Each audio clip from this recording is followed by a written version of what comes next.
अस्सलामु अलैकुम। ये कौन है? मैं आपकी बेटी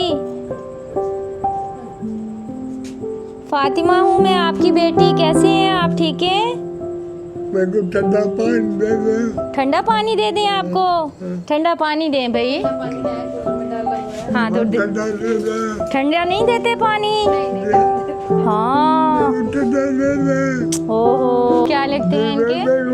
बेटे हैं आप? ये आपकी क्या लगती हैं? अच्छा, साफ करें इनका। दवाई पे बात सुने, गाल सुनो मेरी। गर्मी है ना?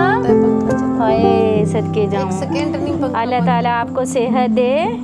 अल्लाह ताला आसान। मैं कोशिश करूंगी कि आपकी दवाइयाँ जो है ना वो टाइम पे लेके देते रहें। ये आपके लिए पैसे हैं।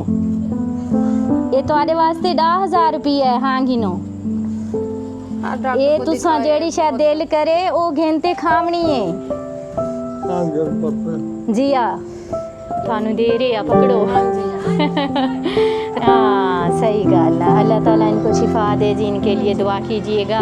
कोशिश करेंगे और नहीं तो इनकी जो दवाइयाँ हैं उनका ख़र्चा हम उठा सकें, ताकि ये जो हमारी बहन लोगों के घरों में काम करने जाती है इनकी कुछ मुश्किल आसान हो और अल्लाह ताला हमारे बाबा जी को सेहतियाब करे। आमीन सुम्मा आमीन।